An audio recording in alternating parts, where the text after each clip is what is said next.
So, Chris, we can kick off on this now. So, sure, yeah. Just want to probably frame this by saying that this was really prompted by your article on LinkedIn, I think last week or the week before now, just about you saying that everyone's talking about the new normal, but there probably isn't such a thing as a new normal anymore. So do you want to give us a quick sort of background of that, and then we can launch into how we think we can, or how people can really position themselves best for this going forward? Yeah, I mean, my sort of starting point for what prompted that post I did on LinkedIn was an awful lot of people are talking about, X or Y is definitely going to be the new normal. And I think it's a nonsense, basically, because there isn't going to be a normal, because normal suggests some level of stability and predictability that I don't think has been there for my working life of the past 25 years. So it's certainly not going to come now. So I think certain trends will accelerate. Some will probably die a death. Yeah. So there are things that will become more familiar, but I don't like this idea of normality. And being a bit of a geek, this morning I Googled new normal COVID-19 and there's 43 million results. Excellent. So people are churning out content about this kind of idea of the new normal. And I think it's a bit dangerous for people that run businesses, as both of us do, and kind of anybody tuning into this does, to kind of expect some kind of level of normality. So that was my starting point. And I think you're right. And there's been as you said, there's an awful lot of press and media coverage about the new normal and all the rest of it. And I guess, I mean, certainly from my perspective as well, I think there's a great opportunity at the moment for businesses to really take a long, hard look at what they do, how they do it, and how they might get a little bit slicker going forward. But also, I guess I'm looking at some of the attributes people are going to need and businesses are going to need in this new world. And as you say, it's anything but normal. And I suspect a lot of it's going to be not necessarily a brutal environment, but it's going to be a lot tougher for businesses out there. Yeah. So what do you think are going to be the sort of key things that businesses should be doing at the moment? Well, I think, if you start on a personal level, and I know we were talking about this on a sort of separate LinkedIn conversation about the idea of resilience. I think this, resilience is going to be really important. So there's the starting point for anybody, running a business or senior management in a business. It's going to be this personal resilience to kind of roll with the punches a bit, because there's going to be plenty of them. So people are going to need to have, build that up on a personal level. And then it's building up the kind of business resilience too. And, thinking about all of the processes and structures that are within a business. And they're never going to be bulletproof, but making it so that they are strong, but also flexible.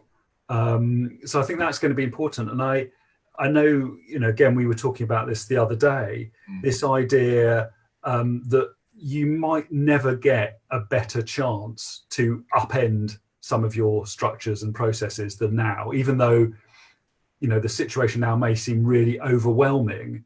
If you're a business, for example, that isn't fully operational, you're not doing your kind of normal level of delivery of products or services or whatever it may be to clients, you've got a chance to unpick things and reinvent things in a way that you may never have. And if you don't do it now, will it ever happen? Probably not. No. Yeah, it's a great opportunity. And I suspect, partly when we've talked about this before, it's a great opportunity for companies to position themselves so they can be ahead of the competition, because we can guarantee there'll be a lot of businesses that don't do this, even if they've been told to, even if they've been prompted to, but they still won't do it because that's just human nature. But those that do will be well positioned to take advantage of whatever happens after this is over. And it's, I think it's a massive opportunity, and even to the extent that I think some smaller businesses will have an opportunity to react quicker to situations and actually possibly even outdo much bigger companies that possibly previously they just couldn't compete against, simply because they can be so quick to react to a situation, as long as they put the work in now, so that they are agile and they can spot a opportunity and just go, right, bang, let's take it. Yeah, but I think there'll be sort of two factors. When you look at big companies, they'll probably, most of them, be pretty slow moving because they've got, and this is just a classic big company thing, isn't it? Yeah. There'll be, endless meetings. Nobody will ever want to actually make a decision to be the one that's held to account for something. So they'll move really slowly. Some won't. There'll be some big companies that actually change direction surprisingly quickly, and I think there's already a few examples of that in the marketplace of businesses who've been pretty smart and moved quickly. Yeah, but a lot of big companies are, lumbering, and they will struggle to. Yeah. I'm really desperately trying not to use the word pivot because that's another one.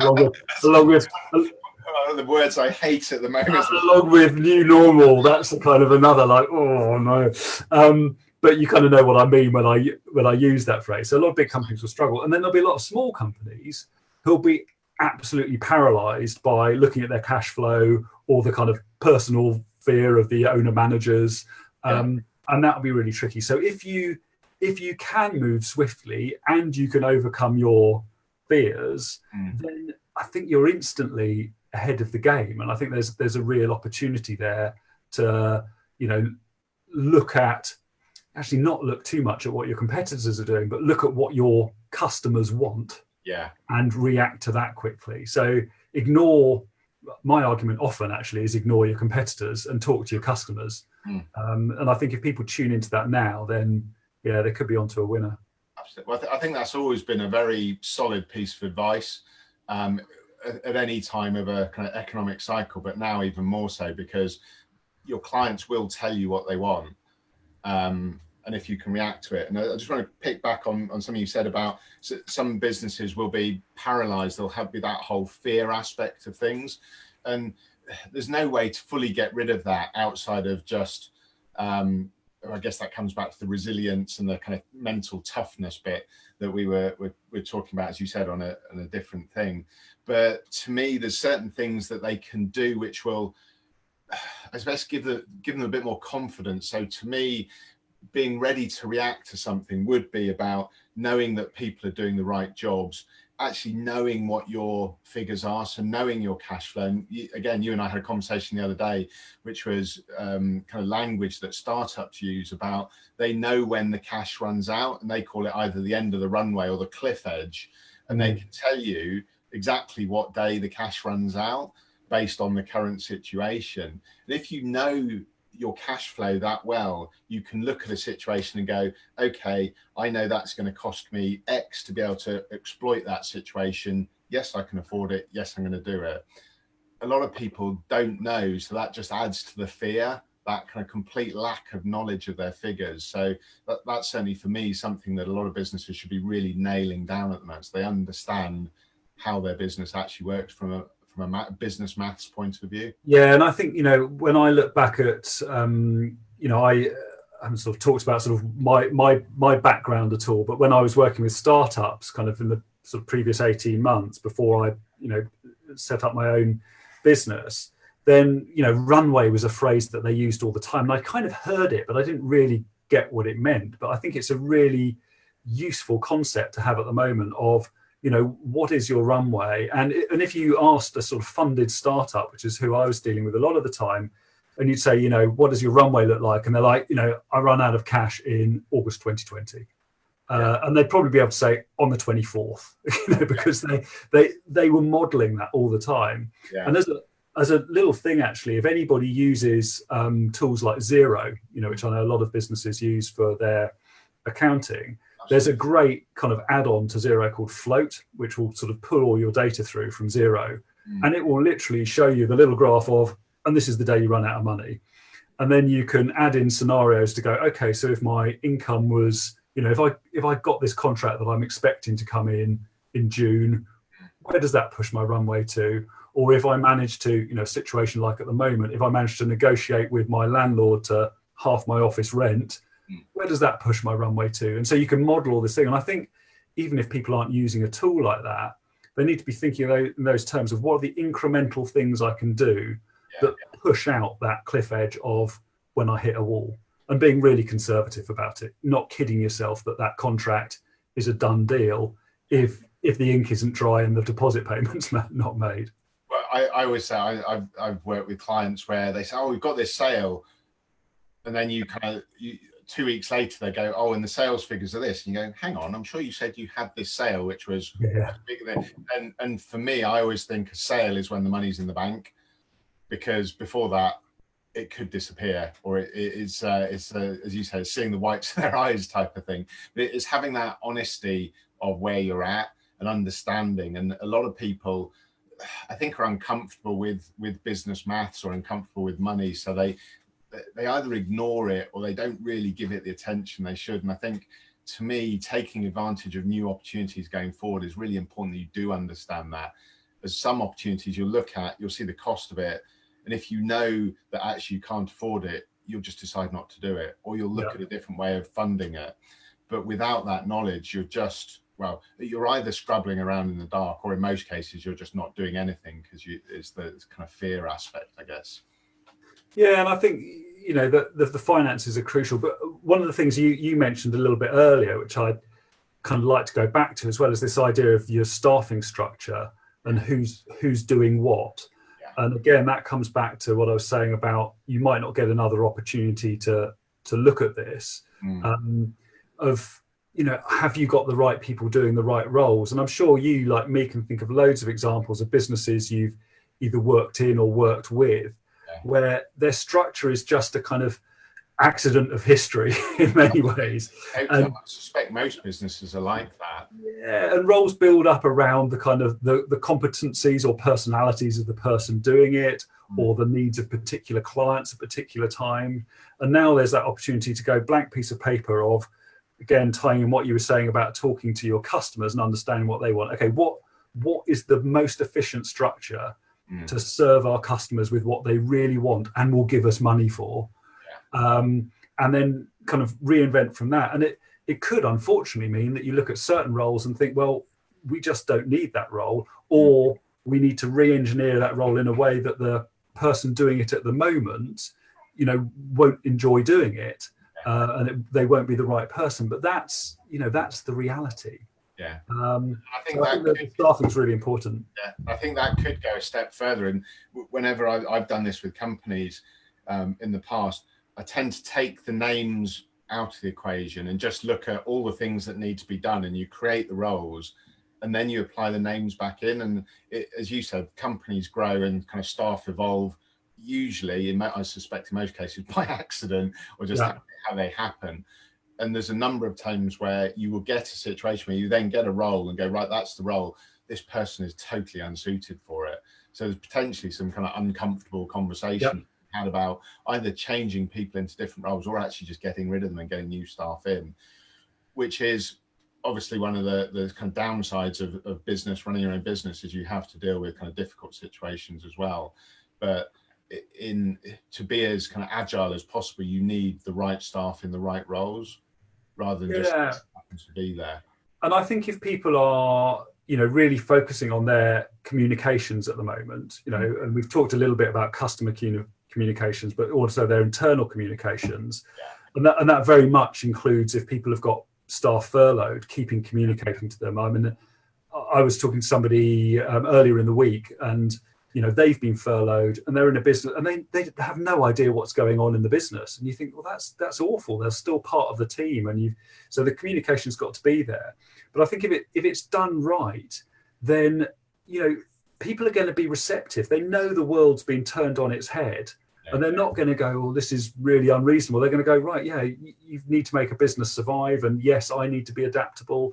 And, again, the worst case is somebody might be out of a job, and nobody's going to want to hear that news. But I think people understand the environment at the moment, and you don't want businesses to take advantage of that. But if they're very open and honest and communicate with their teams, people will get it.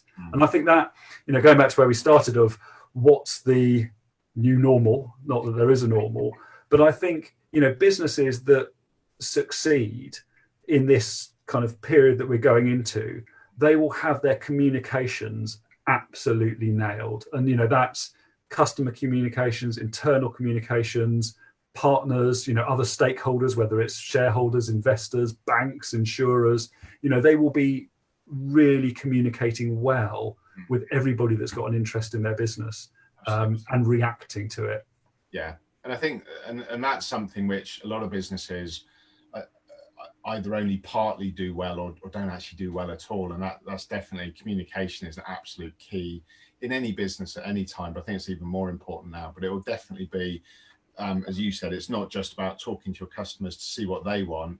It's also talking to your team to say, okay, we've got this opportunity. What could we do to actually take advantage of that opportunity? And that I guess one of the skills that seems to be lacking a lot of the time, but actually if you encourage it, is around problem solving. So rather than just blindly doing something, it's like, okay, this is a challenge, how do we deal with it? And rather than just as a business owner trying to solve it yourself, get other people involved. And because people are, when you put it to them, are actually quite good at problem solving. There's a saying which is necessity is the mother of invention. It's one of those times where, okay, we have to solve this problem. How do we do it?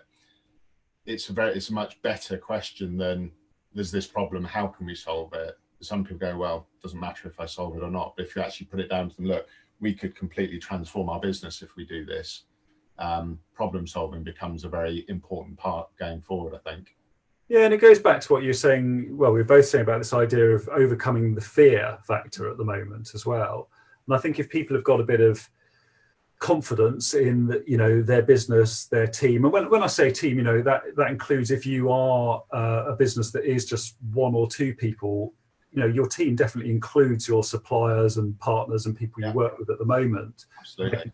You're sort of bringing them into the business, having that confidence to ask for help, and that confidence to know that you don't know all the answers, and that you need to sort of tap into other people's insights and knowledge.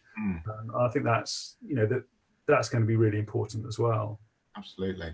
And to me, and it's where smaller businesses have an advantage, is that speed of movement.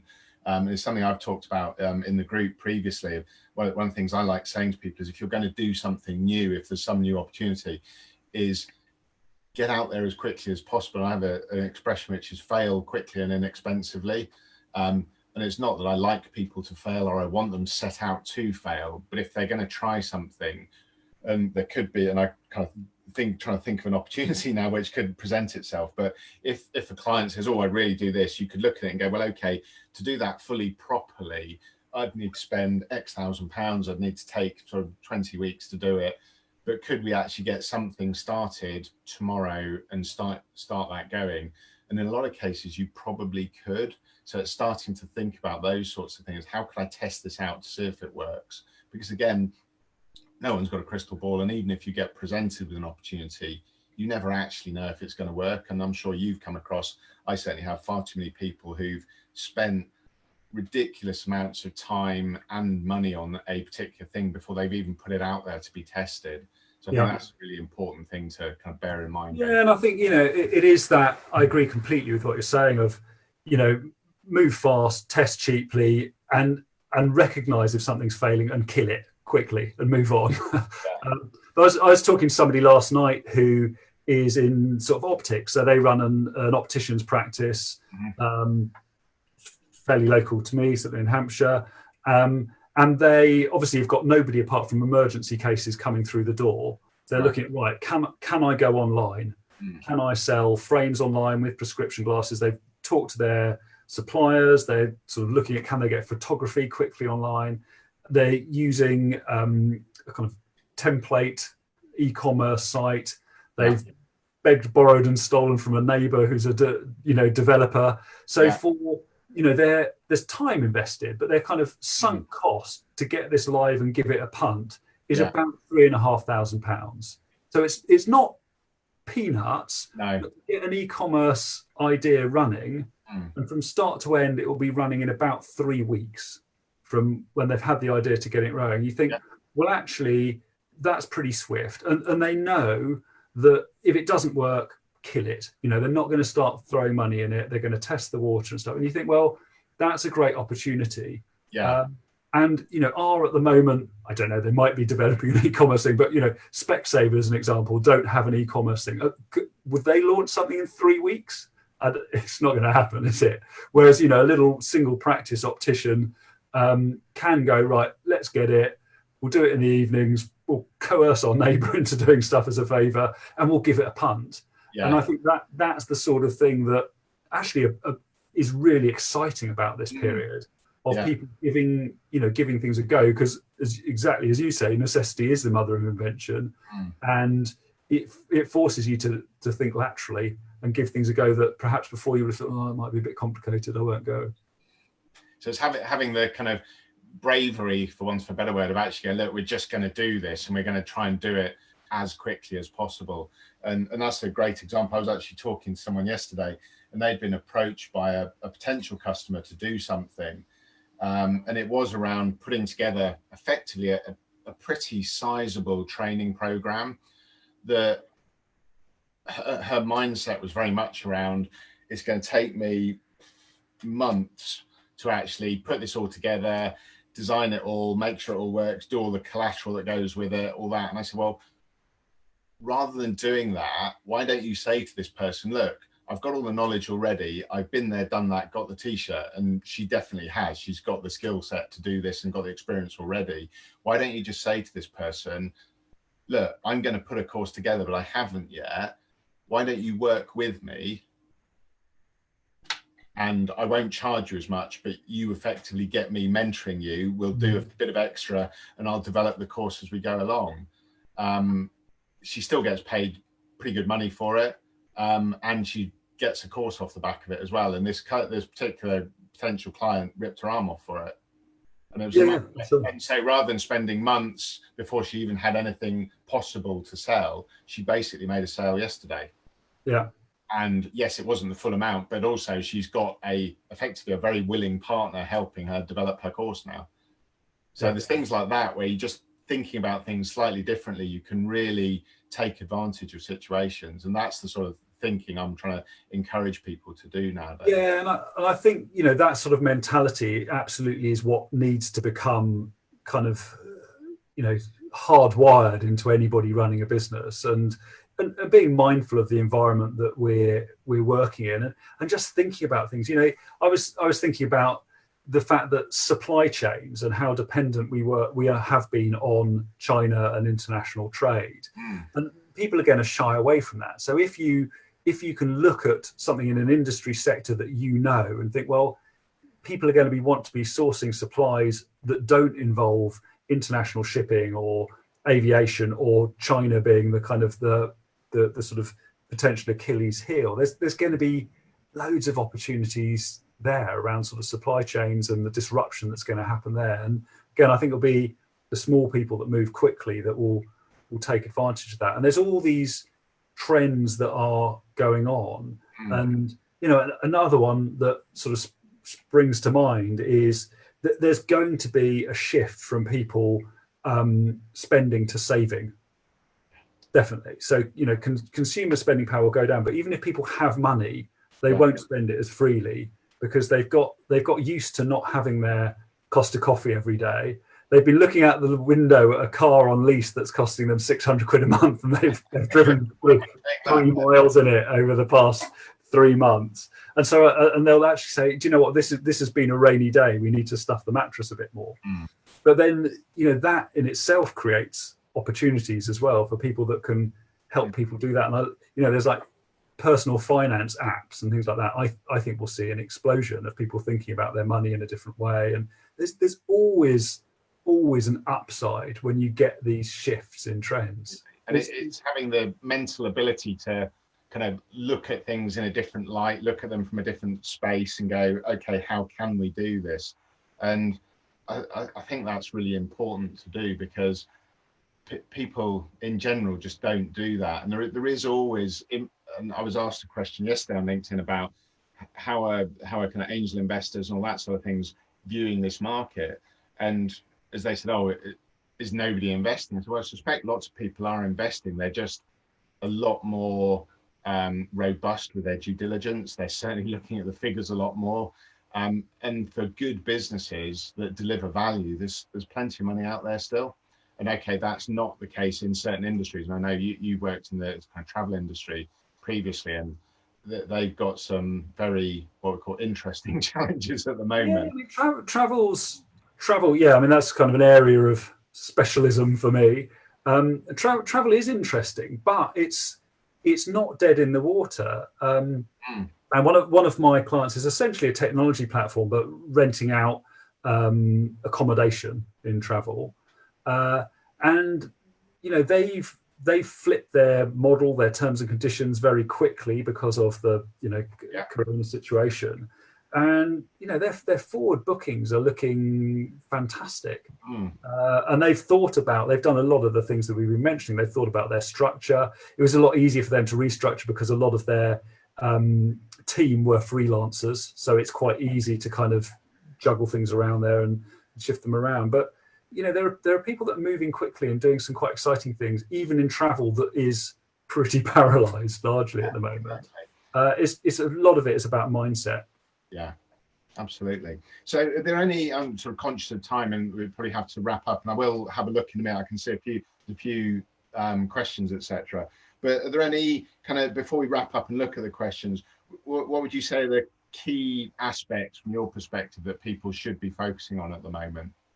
Well, I think for me, I go back to what I was saying earlier, there is a possibly once in a career lifetime to have a prod at everything in your business, to really poke around, question everything, start with this blank piece of paper, think about your staffing structure, your internal processes, the business infrastructure, and that's physical infrastructure as well as the kind of technology infrastructure. And then the one that I know that you're always very keen on of the finances, really getting to grips completely with the finances. But it needs to become habit to poke around these things and not take anything for granted.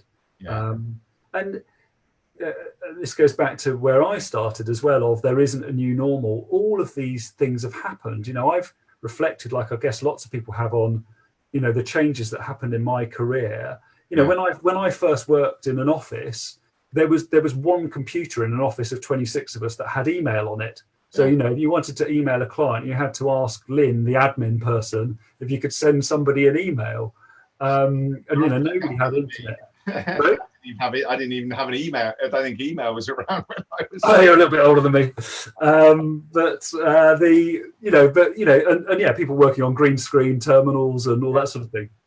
And so you think of that acceleration of change, and I think what we're probably looking at is 5 years worth of change that was sort of on the way anyway in terms of how people work and live and interact. It's just being compressed into a shorter period. So I don't think people should be too daunted by it. It is scary, and not everyone will come out the other side in the short term as kind of comfortable as they were, or with the income that they had, or those sorts of things. But in any period of carnage, there is opportunity, and it's just trying to be quick moving at low cost, and just prod everything. That's my sort of, and also, and this is obviously a bit of our kind of vested interest to say this, but get help. Nobody can do everything, and you need a bit of help, and that might be the kind of neighbor that can help you with a website at low cost, or it might be that you need to engage with your accountant in a different way or stuff. But don't do stuff in isolation, because you'll just send yourself mad. Absolutely. And I think, and as you said, whilst it's potentially self-interest, it's actually, if you get people who can help you do it, it doesn't have to be us, it can be anyone, but just make sure you get that help. And I think part of it for me is being self-aware, knowing what you're good at, but also knowing what you're rubbish at, and not trying to do everything, because there's certain things, and certainly some of the bits we've talked about, problem solving, even about resilience. If you know that you do struggle with the kind of the whole confidence piece, talk to someone, talk to me, talk to Chris, talk to Jane, talk to whoever you use as your usual advisor, because they can help you with this sort of stuff. I have a number of people I'm working with at the moment who I think in their field are absolutely amazing. They're right up there. They should be the most confident people on the planet. and I'm almost having to hold their hand, which is fine because we can do that. I can give them a little bit of input and help, and they're kind of fine and get on with it. But without that help, they potentially would just be floundering, which if you've got people that you know can help you, do ask and get them to help you. It's really important. Yeah, completely. Good stuff. And I think my kind of key things for people to focus on are that resilience, making sure you can deal with these things, pick yourself back up off the floor when something doesn't go according to plan. And whilst I think for everyone, and not just in business, I mean, I was in a very long governors meeting yesterday. I'm a chair of governors at a local school, and that's a whole new kettle of all sorts of problems there. But there's lots of people who are very stressed about lots and lots of different things at the moment, and it's just trying to, I guess, park that to an extent as much as you can, or get help with parking that, and just get on with doing stuff. Because actually, one of the key bits with this is activity. There's no, you can think about stuff, or you can either just be paralyzed or just decide to do something and not do it. The real key to this is also actually doing it. The old the Nike adage, just do it. There's something in that, as people who just do stuff will be ahead of the game as well. Your optician is a great example of that. They're going, yeah, there's this massive campaign. This should usually take us sort of 2 years to think about it, plan it all out and do it. They've done it end to end in 3 weeks. Yeah. That's activity. That's what we need in this kind of environment to make sure we make the most of it. Yeah, completely.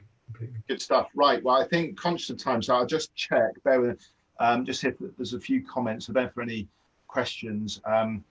So Lawrence was impressed as he asked, have you actually read the 43 million articles on Google that you said you found at the beginning? I guess that's a joke question, really. I wasn't even tempted to. I didn't even read the number one. So then Louise has said, I'll get shocked for asking this, not totally sure why. So for small businesses, has all this been a great opportunity for people to relook at what they do, change how they do it, and what they deliver? They'll never have bothered to think about before. Yeah, I guess it is. It's and I don't think that's just small businesses. I think the reality is lots of businesses haven't been looking at this, and they, in an ideal world, you'd look at this sort of stuff all the time and constantly evolve. But this has really forced the issue. I think, so Chris said, there's kind of 5 years worth of stuff has been compressed into 5 weeks for a lot of people. So we've been forced to do it. Yeah, none of us like to rock the boat, do we? Having run for many years a relatively small business, you think, well, I'd like to do that, but if I do, I'll upset Bob, and it's just like, is it worth it? Well, the answer now is it's worth it. And it's beyond it being worth it. It might be crucial that you do those things. So, and actually, Bob, whoever Bob might be, might not be as upset as you think. So you need to sort of dive in and get on with it. But yeah, it goes back to that point of have a good poke around, really. So I'm just saying, so Lawrence has come back. He's disappointed that you hadn't read all of those, Chris. So we got something from Debbie. She says, my businesses are guiding different services and industries on return to work and risk assessment writing for them, to something to take their mind off things, wondering what they should be. Oh, hang on, it is jumping up. Bear with me. So something to take off their mind if wondering what they should be doing now. Okay, so yeah, so again, that's a great example. So Debbie does a lot of health and safety consultancy and stuff like that. And on one level, you could go, work's disappeared there. Not many. I know some people are sort of working on building sites and stuff like that, but actually she's gone out with risk assessment kind of guidelines and help for clients and going back to work. What an opportunity there is there, because if you're in anything that is customer facing, where you've got customers coming into premises, there must be people who are kind of on the verge of opening up reopening their cafe or bar or restaurant. Yeah. And they're thinking like, oh, how do I interpret things? Go to Debbie or somebody in that sector and say, I need help. It goes back to it. And then it's, that will be somebody who's probably already dealt with the same problems. Don't reinvent the wheel. and send yourself mad and have sleepless nights trying to figure these things out, except that there's a cost attached. But get help, and then have the confidence that you're thinking, right, when I reopen my cafe, I've got things in place that are sensible, that fit with current legislation, and also meet customer expectations. Because I think there's a kind of legislation on one side and there's customer expectation on the other, and those are going to be really interesting, that interaction between the two. But yeah, that peace of mind thing from somebody in that position is great. And I think it's also for, I mean, we had a long conversation yesterday in the governor's meeting about, it's about, as you said, there's expectation. It's not just of customers. So in a school, you've obviously you've got teachers, you've got parents, you've got all these people. And actually it's illustrating to the parent or to the teachers that, look, they can come back into this following what the government's saying, and we'll do as much as we can to make them safe, but also demonstrating that to the parents, that we can do that with the children. I mean, for some of the smaller children, that's going to be an interesting challenge, as social distancing a 4-year-old, I'm guessing, is a bit of a challenge. But there's lots of bits. It's not just about the customer facing, it's been giving confidence to your staff, to anyone else. So I think that's a great example from Debbie, and it's by the looks of it, it's a great example of she's actually got something out there doing it, which is fantastic. So I suspect there'll be other people in the same field as Debbie who just sat there and gone, oh, it's a bloody disaster, I'm just going to sit here and wait until this is all over, and then I'll get back out and do my business. No, but you know, if I was still in tour operating, which thank the Lord I'm not. I'm quite glad you're not. Then, you know, I'd be saying to people like, right, I've got premises that I want to welcome clients into. You know, all the previous health and safety things I thought of, they're still there, but all these other concerns, you know, help. Yeah, so, absolutely. Good stuff. Well, there are no more questions. I know we've got a slight time delay between us speaking and then this streaming through to Facebook. But I think for the purposes of today, we'll wrap up. So thank you very much for that, Chris. Much appreciated. My pleasure. And certainly for anyone else who's watching this after we've kind of switched off air, as obviously it will still be available on the group, please do post questions. We'll still answer them. Chris is still in the group as well. So we'll definitely make sure we answer any other questions as well. And if you've got, and that's around specifics to your business or just general topic.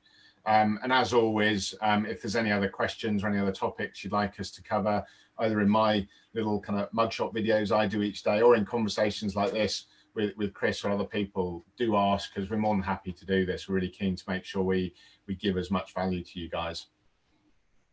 Good stuff. Okay, so we'll wrap up on that one now. Thanks for that, Chris. Thank you. Bye.